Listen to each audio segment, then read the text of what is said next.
The terminology is so fire. Just peak subhumans, you know, you'll see lots and lots of just absolutely bloat-maxed, you know, sub 5 toad. Bloatmax sub 5 toads is fire. That's how I'm going to describe my trip to the grocery store. Yeah, so my cashier was a bloatmax sub 5 toad. You know, it was disgusting watching him bag my groceries. It was just foul. I mean, I might be a sub 5, but at least I'm not bloatmaxed. I had heard of DBDR, I think, because I was on, I think the last time I went on R9K, I think they talked about him, but I didn't know there was a ton of drama around him. When the blackpill becomes your hobby. Blackpill are kicked out of house, grandma's house, deletes channel, fans in shambles. How can someone be so depressing and yet so funny at the exact same time? From the constant bickering with his overprotective mother on why he still doesn't have a girlfriend at the age of 22. And she always gives me like this talk about how like, oh, you're so handsome and you don't. I remember listening to some video this guy made about how he went to like a wedding and he realized that his genetics are because all of the men in his family were like fat, balding, and 5'7" or something. I think that's the only DBDR video I listened to all the way through. You don't realize it. You're so good looking. I think what was appealing about it to me at first when I first saw it, and I was not an avid watcher, so I can't claim to be a real fan, but was appealing and interesting about it to me was like he was essentially doing the same format that people used to do a lot with like COD, which was like put COD footage on the screen and just rant about their life. Like the classic Call of Duty commentary, right? Not in the sense of like reacting to something on YouTube, in the sense of like you just put gaming footage and then you commentate over it and talk about how you feel about things and like stream of consciousness type thing. And I think that was, if I had to guess, pretty appealing to people. And this stuff he was talking about, the black pill, whatever you want to talk about, you know, or however you want to call it, right? I think that was, you know, also fascinating to people to hear about a guy that related to them and was on YouTube doing that kind of stuff. And I tell her, like, then why did I get rejected by every female I talked to? To the infamous McDonald's job interview meltdown. And then she said, oh, where did you used to work? And I had a like 10-second stutter. I was like, like I couldn't come up with an answer. And I said, I don't know. And at one point even losing... I don't know. What does that mean? I don't know. Has he just never had a job before? What does I don't know mean? How do you not know? That's obviously not going to go very well. How do you forget? all of his friends after they accidentally discovered his YouTube channel. May 7th was the last time I've ever talked to my friends, and like the whole time, like in between that, like I was kind of wondering like why they were ignoring me. And that was the reason. I just had no idea they knew about it. You know, it was very odd to me that they didn't like say anything about it. You know? They were ignoring him because they found out about his silly YouTube channel? Seems like they were kind of friends. They're just like, you have a YouTube channel, you suck. Was he doing anything that bad on his channel? I don't think he was. You know, like that they waited so He was just like complaining about mundane long, but it kind of makes sense now. Like I've had time to think about it. It kind of makes sense now because my 5'6" friend, he gathered like a literal whole essay. My 5'6" friend. I like that he refers to his friends by their height. I like that his like reference for his friends and like is like my negative canthal tilt friend, my my unfortunately downturned gonal angle friend, my 5'6", my 5'7" friend, my 5'10" friend, my 6'2" gigachat friend. Like it's a really funny way to organize your thoughts on people. Say on his phone. He probably talked hella shit about his buddies. Oh yeah, that's a good point. Maybe he did. I mean, I don't know that that's the case, but maybe that is why. Of everything I ever said about him. Dead by Daylight rant. Oh. So he said a lot of negative stuff about his friends and they found out about it. Well, obviously, they wouldn't want to be friends with him after that, right? Or DBDR is a blackpill YouTube content creator with almost 200 videos cataloging what DBDR himself would call his sub-5 subhuman life. All of these sub-5 subhuman life. I bet he wasn't even a bad-looking guy. I bet he was perfectly average-looking. DBDR's videos if not consist above of that. him venting and being introspective over pre-recorded games. The darkest thing that, in my opinion, the black pill has done, okay, the worst thing that it's done, that like incel culture has done, is convince average men that it's over. It's such a dark thing. Because like average to ugly men have like run the world for the past like 3,000 years. The rulers of countries, of civilizations, the greatest artists, thinkers, thought leaders in the world have been like 5'8", kind of quote unquote fugly guys. It's never really mattered. Being an average looking guy is not like a hindrance to your life. It's fine. You can complain all you want about the fact that you're not 6'3" and have like a Giga Chad jawline, but in the end, it like if you just let that control you, you're the only one who's letting it control you in a very literal sense. It doesn't matter, dude. It doesn't matter. I am an average height, negative canthal tilt, okay, bad jawline, unkempt male, okay, and I'm perfectly fine. Now, I am a YouTuber. I am a cringe YouTuber, so, you know, I do have that status, but, you know, it's for a reason. I didn't just fall into that, okay? I work towards it, you know? I don't think there's anything, I don't think there's anything wrong with being an average-looking, average-height guy. It's not that bad. It's fine. It's fine. You're going to be fine. Game footage. Think of DBDR as the black-pilled spiritual successor to The Diary of a Wimpy Kid. Except here you're living vicariously through the life of a self-aware, astute, and observant incel that lives as a prisoner in his own mind. Now, if you're not familiar with black pill ideology, here are the cliff notes. It basically... Unless you're a dwarf, it's not over. I mean, I feel like even if you're... I mean, obviously, if you're a literal dwarf with dwarfism, like, you're going to have a harder time dating, but I don't think it's over. Like, the best thing you can do for yourself if you have, like, aspects of your life that you're not cool with is just accept it and move the on, you know? Like, there's various problems that everyone will have that, like, they cannot control. And if you can't control it, there's nothing you can, like, there's no point in even thinking about it. Like, you just have to accept it. Like, you know, if you're insecure about it, accept it. Accept that that's who you are and that's how you were born, and then move on and change the things you can. Except if you're obese. Well, if you're obese, you can make yourself not obese, right? Like, that's a condition you can change. You can get unfat. If you're not super Chad jacked like me, okay, you can go to the gym. Like, you can change, you can literally watch your body change in real time. Boils down to thinking that physical attractiveness is the primary determining factor in dating and relationship success. People who lean into the black pill believe that no... Sub 5, normie, Chad. I feel like even the sub 5 dudes, like, I feel like they could totally date and be fine. Like, I always hear people say, like, I'm balding, it's over. Like, dude, are you aware of the fact that, like, bald men have been, like, in dating for the past, like, the fact that male pattern baldness even exists today is proof that in the past, men with male pattern baldness have passed it on to their ancestors, or sorry, to their descendants, right? Like, balding short, the fact that short men exist is evidence of the same thing. Like, it matters, but it's not like it's over. You'll be fine. It's whatever. If you catch baldness early enough, there's meds, bro. You can fix it. I mean, you can, like, prevent it, but, like, even at that, like, even if you don't catch it and you go bald, like, you could be fine. Like, you could be fine. It's not over. Are there women who won't date bald, short men with a, I don't know, negative canthal tilt, bad gonal angle? Yeah, like, those women exist, but that's not every woman. No amount of self-improvement will ever be able to overshadow things you can't control, such as your height, frame, and facial proportionality. What's funny is that DBDR is so deep into this idea that when he describes the people in his life or the people he comes across during his day-to-day activities, it's almost like he's just rattling... Even, like, look at that picture. In his life. This guy on the left is not like ugly and, like, irredeemable. He's fine. Obviously, like, on, like, if you're gonna go by, like, metrics, I guess the guy on the right of the meme is, like, better looking, but it's not like the guy on the left can never date or never have a girlfriend. Like, that's just not how it works. Or the people he comes across during his day-to-day activities. Weak chin. Dude, Leafy had a weak chin and girls were fawning over him and salivating all over his, you know, the idea of his existence.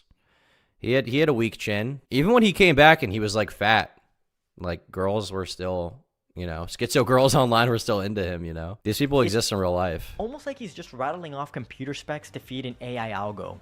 Like, he was a successful YouTuber. I mean, yeah, he was, but, like, there's a kind of girl that is, like, into his appearance, right? If he's your face cam, let's see. Does he have any actual face cam in this video? Dude, even Keemstar's bald and he's not very tall. He gets pussy. Oh, he has money. Do you think that there are no men who have less money than Keemstar that are also bald that also get pussy? Like, look at this guy. Just look at this guy. Shit. It's pretty This guy denies basically every metric of the attractiveness angle, okay? Weak jawline, not tall, not jacked, drug addict, gay emo haircut. He looks like Horton Hears a Who. He still got pussy. It didn't really matter. You could be fine. Keemstar is actually gay. Good point. And also, I think another thing to acknowledge here is, like, I feel like a lot of the black pill is kind of projection, because I think that men care about appearance way more than women. And I've said this a lot of times, and sometimes people in chat give me shit for it, but, like, I really think I really think it's true. I think that a woman will typically not completely write off a man based on his appearance, whereas I think a man will do that.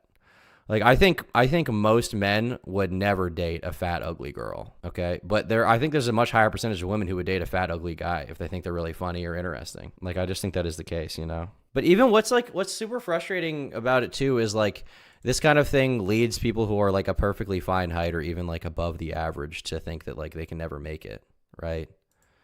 Like I'm 5'10" and a half, okay? When I wear shoes, I'm 5'11". And sometimes if they're really big shoes, I'm 6 foot, okay? But there are people that would have you think that if you're under 6 foot, you're totally and can never breed, that no woman will ever be capable of loving you. Like it's like insane. It's very insane. Like I think unless you're like under 5'8", I really don't think you have any excuse to complain about your height as far as dating. And even if you're under 5'8", it's not like it's over for you. It might be slightly harder, but like most women are what, like 5'2" to 5'4", maybe 5'5", right? Like that's the average height for women, probably 5'4". I just don't think it matters that much. I'm 5'5", and let's just become a femboy. Of course it's not. Of course it's not the only choice. There's tons, and I mean tons, of just peak subhumans. You know, you'll see lots and lots of just absolutely bloat maxed, you know, sub 5 toads. You'll see like lots of lanky bloat maxed sub 5 toads. The terminology is so fire. Just peak subhumans. You know, you'll see lots and lots of just absolutely bloat maxed, you know, sub 5 toads. Bloat maxed sub 5 toads is fire. That's how I'm going to describe my trip to the grocery store. Yeah, so my cashier was a bloat max sub 5 toad. You know, it was disgusting watching him bag my groceries. It was just foul. I mean, I might be a sub 5, but at least I'm not bloat maxed. You'll see like lots of lanky subhumans. And I blend in right, like just completely well. And this man, like this frog, like this dude looked like a frog. He had lipstick on. He was gym maxed to no end. Like the dude had the biggest muscles, but he was so short. I swear like 4'11". Like I'm not even joking. He had like a really weird shaped face too, and he was like super short, like probably like 4'11". Dude, this guy's hilarious. He's just shitting on people he sees in real life all the time and his friends. I felt bad for the kid, and he was jester maxing really hard. He was like...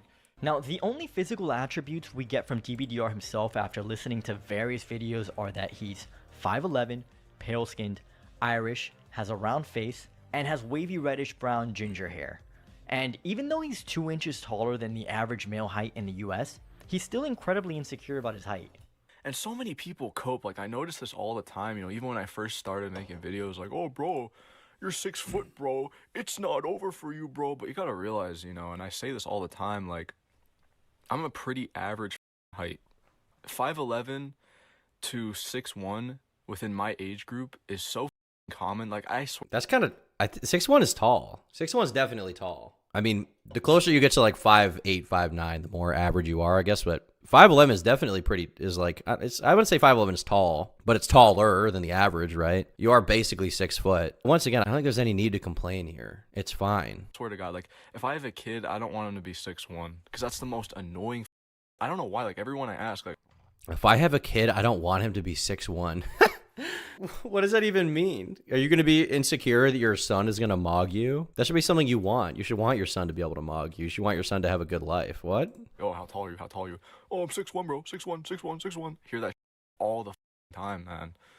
You know, it seems like that is more common than like 6 foot and 5'11", because I hear it just so much. But also, you got to realize some people are delusional about their height. Like, even me, like, when I thought I was 6'2", I was thinking like people that were my height and like an inch or two taller, I was thinking they were like 6'3" and 6'4", when in reality these guys were like 6. How did you think you were 6'2"? The doctor just measures you, right? The way I know my height is when I was like 19. The last time I went to the doctor, they told me my height, and I was like, okay, this is how tall I am now. What? How can you be delusional about your height? It's just like insecurity, basically.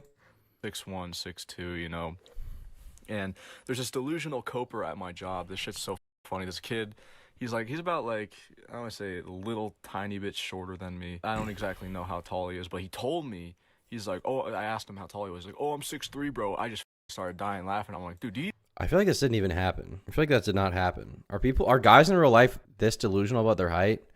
I've met people who will be like, I'm 6 foot, when in actuality they're like 5'10". Like, okay, it's 2 inches, whatever. But a guy who's 5'10" saying he's 6'2", 6'3", 6'2", 6'3"? Some are? Really? Are they actually delusional, or do they just lie to girls? Because people do lie to girls. Are they actually genuinely delusional in their mind? Because the thing is, the difference between 5'10" and 6'3" is like significant. Like someone who's 5'10" is like looking up a little bit at somebody who's 6'3", you know? Like it's a decent amount of height difference. That's like nose, eyes, and hair probably above the 5'10" dude, right? But it's not that big of a deal, once again. I just don't think it matters. I don't understand this height insecurity. If you're, once again, if you're anywhere above like 5'7", even if you're 5'7", I don't think you have to be insecure about your height, or 5'6", or 5'5". Like, you know, I don't think it's that big of a deal. You're going to be fine, dude. You're going to make it. You're literally going to make it if you just let yourself. The one thing that seems to be true to me is that I think the thing that people, but women especially, hate more than anything is somebody who is insecure about their qualities, or like desperate, right? Like if you're constantly talking about like, man, I'm 5'11", I'm such a loser, I wish I was 6 foot. Like people will get fed up with that eventually, because like being self-pitying is really annoying. You even know how tall I am?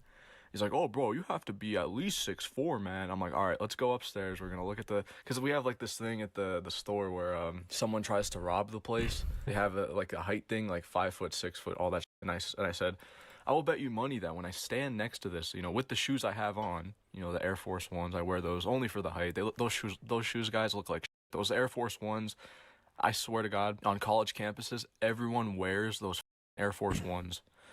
And so I'm like, yeah, with these shoes. I'm curious. I wear Converse. How much height do Converse give you? How much height does Converse add? Converse All-Star Platform Sneakers.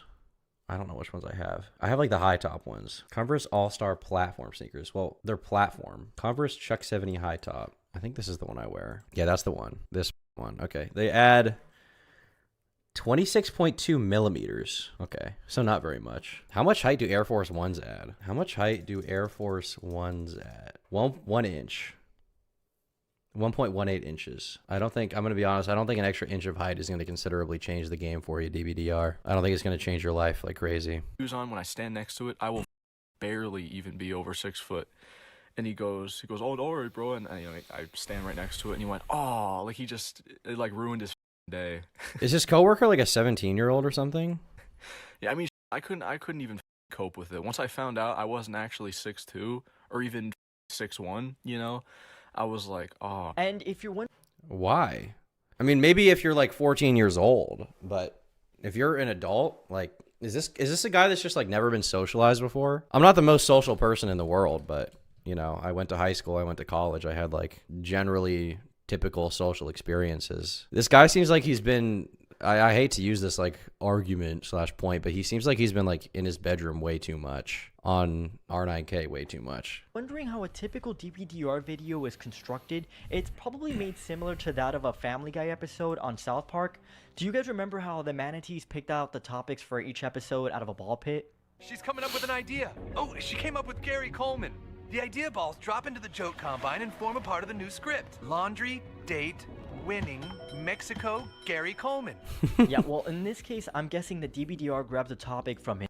Topic: Norwood Reaper. This is the hairline meme, right? Balding, manlet, neat, subhuman, gesture max, froglet, wage slaving, somebody's height mogged, it's so over, age pill, time pill, oofy doof. What is oofy doofy? Chat, what the f is oofy doofy? Do tradwives come in scat flavor? Tradwives seem like a bad idea to me. Incels Wiki. The oofy doofy theory is a theory on how the modern dating market works associated with the TFL subculture of incels. This theory claims that women prefer to date and have relationships with men who are mediocre looking, agreeable, or unassertive, effeminate, and generally low in perceived mate quality, as compared to blackpill and redpill derived incel theories that emphasize women's tendency towards hypergamous mating. We're down the rabbit hole really far, chat. All right. Oofy doofy, Chad and Stacy. Something brutal. Blackpill, boomer, coping, normie, sub 5, beta bucks deluxe, face. Characters: parents, coworker, friends, one-itis, random passerby. Result: it's over. That's based. That's so funny. It's Blackpill Dictionary, and you know, here we have all the classics such as Norwood Reaper, Beta Bucks Deluxe, and who could forget Froglet. Then he usually slaps on his overprotective mom or someone in his extended family into the story topic, and finally, the video will inevitably end with, I'm a woman who's 5'9". I've dated men from 5'6" to 6'6", and I've never actually cared about their height. He also varies body types from jacked Air Force men to skinny gamers. I mean, the thing is, like, with the few girls that I've talked to, okay, like, I think my first girlfriend, I think the guys she dated were, like, before me, like, one of them was, like, 5'8", and one of them was, like, 5'11". And then for another girl that I talked to who was, like, keep in mind, she was 5'4". For another girl I've talked to, she was, like, 5'8", like, kind of tall.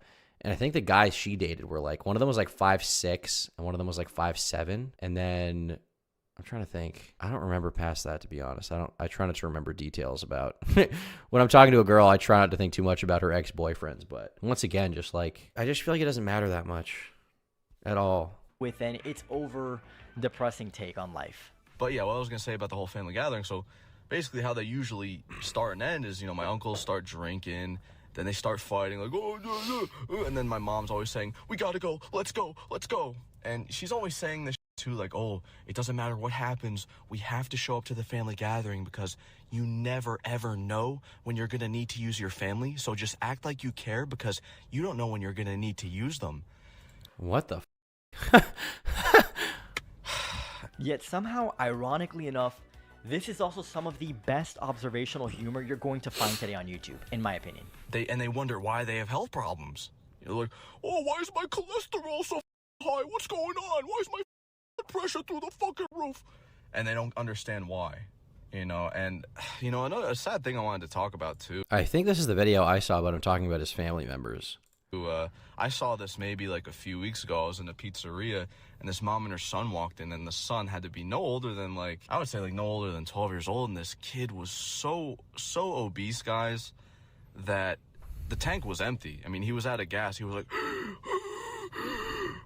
just from walking and opening up the fridge, you know. So the mom, yeah, she was like, oh, go get something to drink.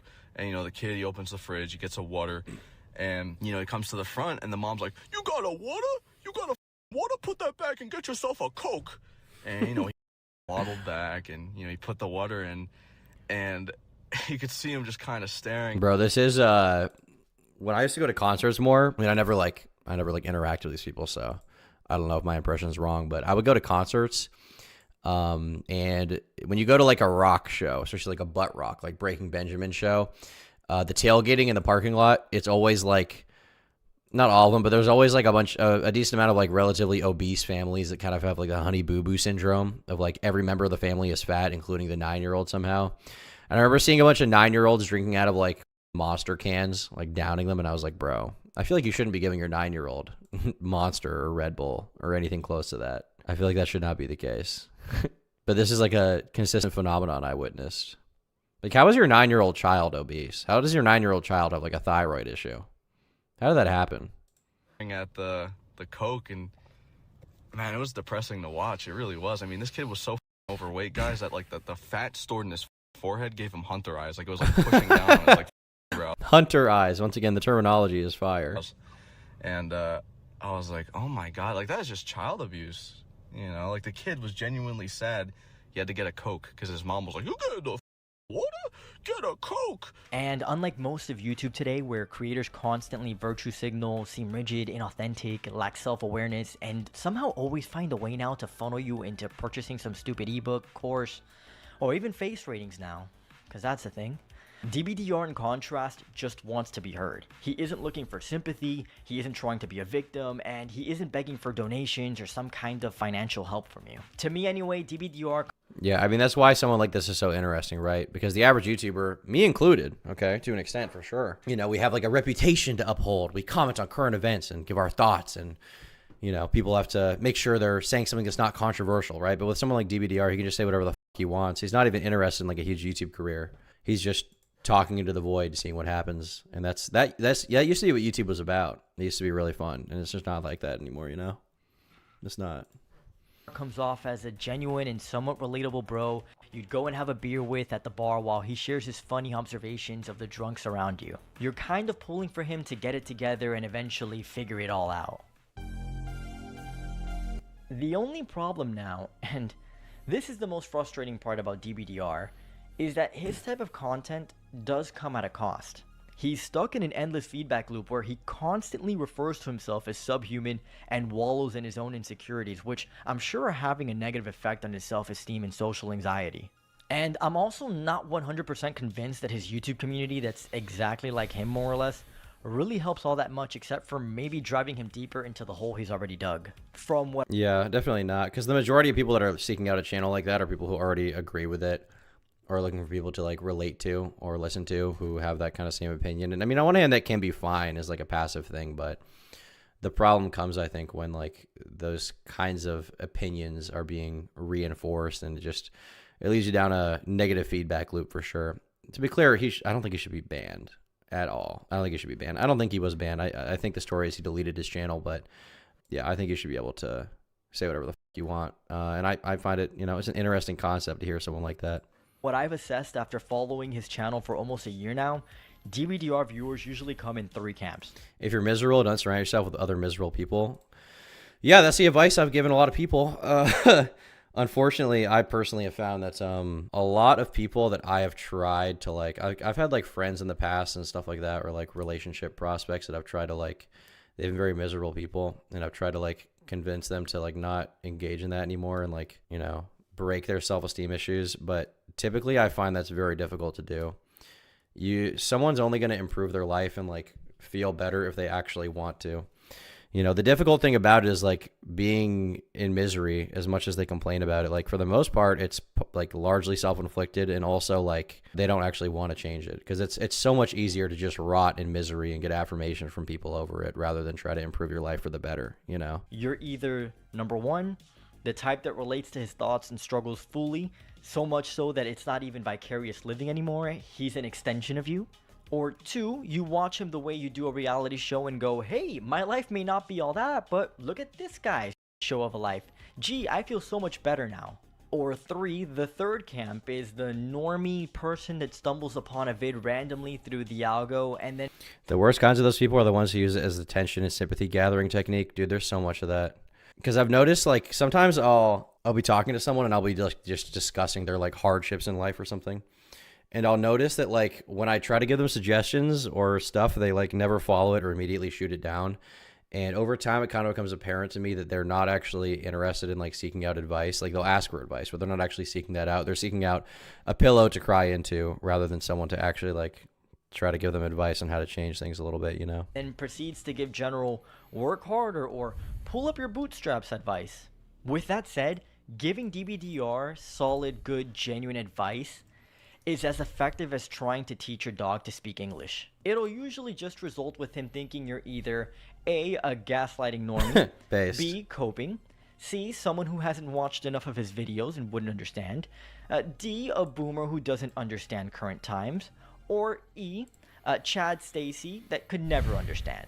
His mother has also attempted to put him through therapy before, but that ended up being a disaster when he realized his therapist was a woman. This just made him more anxious and ultimately led to more damage. They had asked my mom if I wanted a male or female therapist, and my mom didn't tell me. She put down a female therapist, and when I didn't even know about this until like a day or 2 before the appointment, the session. Nully in chat says, physical attributes are practically arbitrary in the real world. Women are turned off by insecurity. Worrying about it is just self-destructive. Yeah, I generally agree. I mean, the thing is, it depends on like what you're looking for. Like, if you're going to like Tinder or some kind of like hookup app that's like the most hypergamous place in the world, like obviously a lot of the people you're going to find there are people who like rank you on a scale where they're like, is he 6'4"? Does he have the perfect jawline? If they're just trying to sleep with you. But if you're looking for like an actual relationship, I think that these things don't really apply as much. And also like, when I've been to bars and like that, which I try not to go to too much, but when I have been there, a lot of the time I'll see a pretty hot girl talking to a fat because like they think he's funny and they'll go home with him, So I don't know.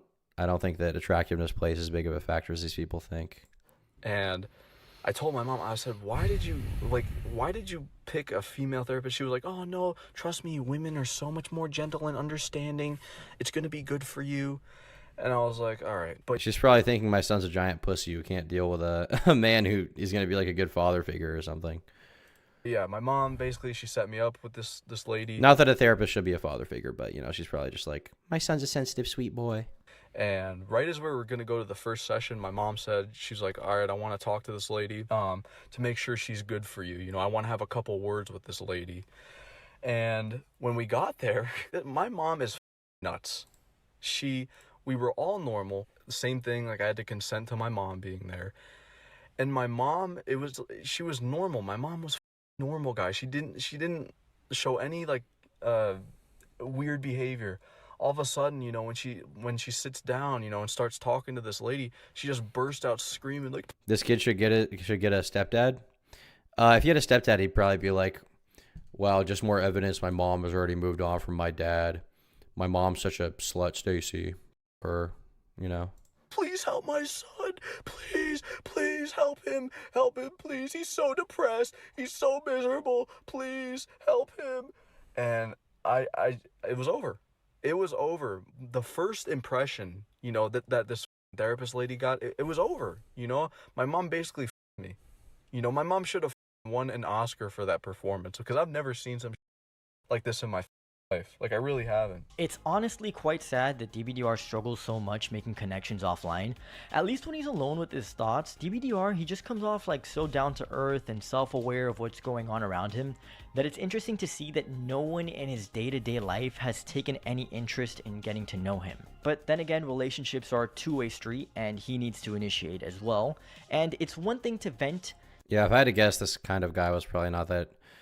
If people did express interest in his personality, he probably just wrote them off as like a idiot.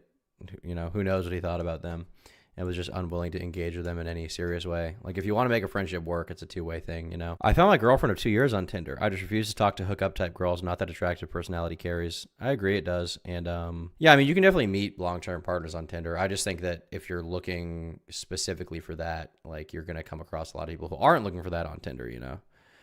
But I've also never used Tinder. I just, in my mind, I know it as like the hookup app. To yourself when you're alone on a mic, you're in your comfort zone, and plus the YouTube algorithm can find an audience for you. But it's an entire different beast to find new people out in public that you relate with and have that same charisma online that you do, that you can carry a conversation with and establish some kind of relationship.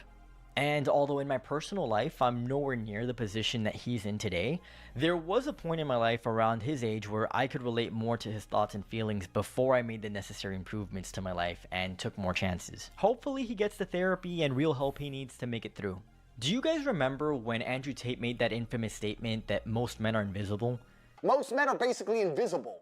There is not a female on the planet who's invisible today. You can be a 4, overweight, fat, you'll still go to the club and get attention. 99% of the men go to the club and nobody even This guy is so funny to listen to. talks to them. If they try and talk to a girl, they get blanked and ignored and told to Most men are absolutely and utterly invisible. This is the truth about masculinity, right? It's very easy for women to sit here and complain about the top 2% of men because I dealt with this guy, he's arrogant, blah, blah, blah, blah. Most men don't even exist. They send 10,000 DMs and never even get read, let alone replied to. This is exactly the kind of person that he was referring to. Whether you love or hate the guy, that is one of the few points that most people will agree with him on. Most people agree with him on. I mean, I feel like if you're invisible, you're kind of choosing it, you know? Once again, I don't think that women are typically seeing men in this, like, caste system of individuals, like, weighing their options, like, autistically. I feel like it's more just, if they really connect with someone, they're willing to date them or pursue them, and if not, they're not, you know? Or if they find one attractive thing about you, you know? That goes a long way as well.